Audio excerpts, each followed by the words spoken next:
The following is a presentation on hearing impairments.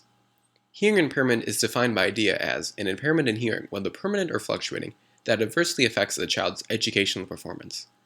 Deafness is defined as a hearing impairment that is so severe that a child is impaired in processing linguistic information through hearing, with or without amplification. Hearing loss is one of the most common birth defects in the United States. Approximately 1 in 1,000 babies are born profoundly deaf, while another 2 or 3 have less severe hearing loss.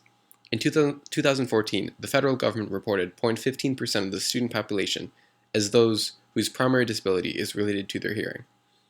This number does not include students who do not need special education because hearing aids or assistive devices allow them to hear well enough to participate in typical classroom activities.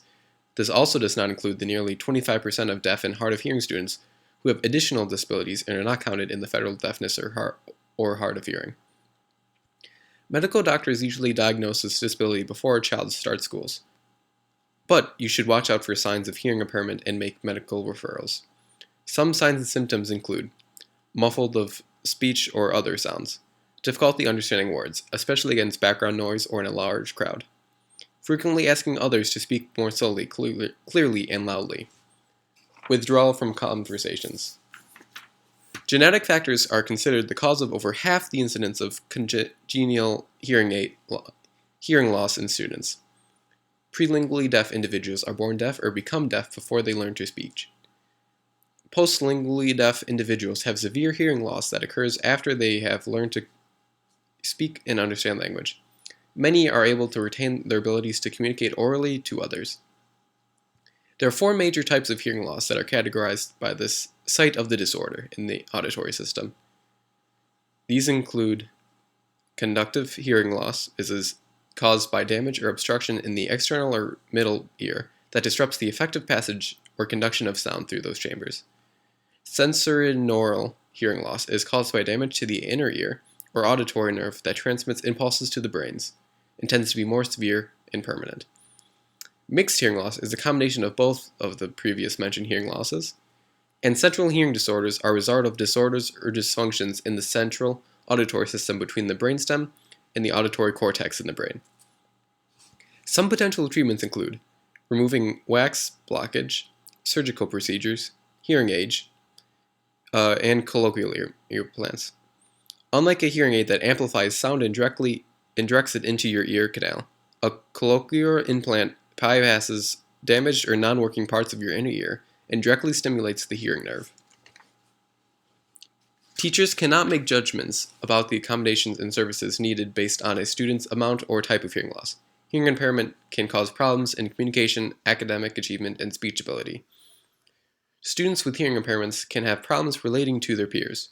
Due to their delayed ability to learn language, students with hearing impairments can become socially underdeveloped and shy among their fellow students.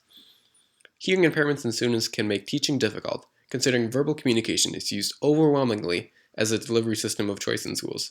This is especially true with lessons utilizing verbal communication skills, such as vocab, grammar, and word order. Students with hearing impairments are less likely to fully understand lessons and are at risk for academic failure. Some people with average hearing consider deafness a disability, a sad condition that isolates those affected from family and society. To many deaf people, however, deafness is one aspect that binds them together as a minority group rich in culture, history, and language. Deaf refers to people who consider themselves part of the deaf community. They interpret inclusion differently than those from other disabilities, believing it is undesirable and restrictive. The American Sign Language is a language that uses signs and has all the elements of other languages, and is not parallel to English. It is not a mere translation of oral speech of the English language. It is a fully developed language. As the language of the deaf community, ASL is used in all aspects of deaf culture. Technology has changed the lives of many students with hearing problems. Improvements with surgery and hearing aids and listening devices today allow today's students to profit from education alongside their classmates without disabilities.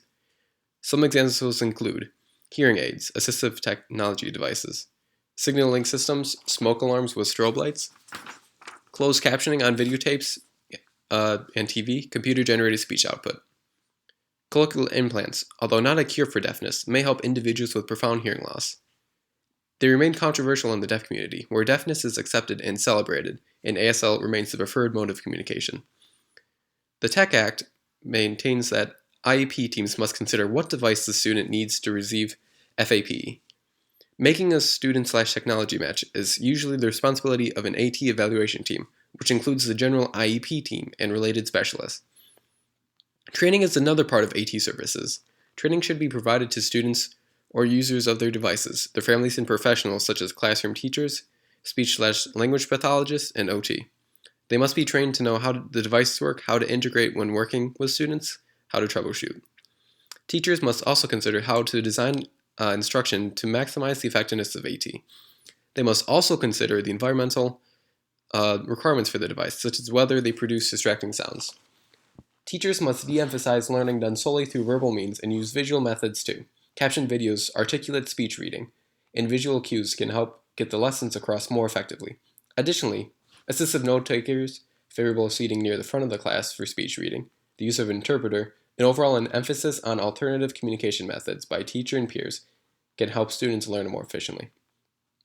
5 essential things a teacher must know about this disability. More than half of students with hearing impairments spend 80% or more of their day inside the regular classroom. Teachers should ensure they are consulting and collaborating with experts providing related services in deaf/hard of hearing students. You must understand that many of your collaborating experts will likely be in many schools throughout the day and to be aware of their limitations. The deaf community may not be supportive of your interventions. You must be familiar with how AT devices work and know how to troubleshoot them.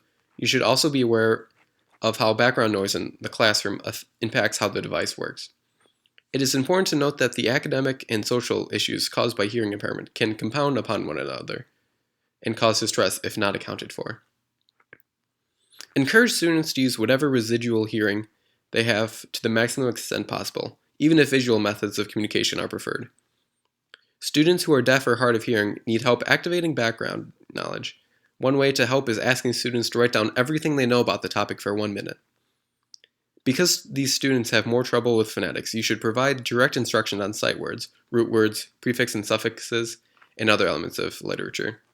Students who are deaf or hard of hearing may benefit from direct instruction in coaching and social skills.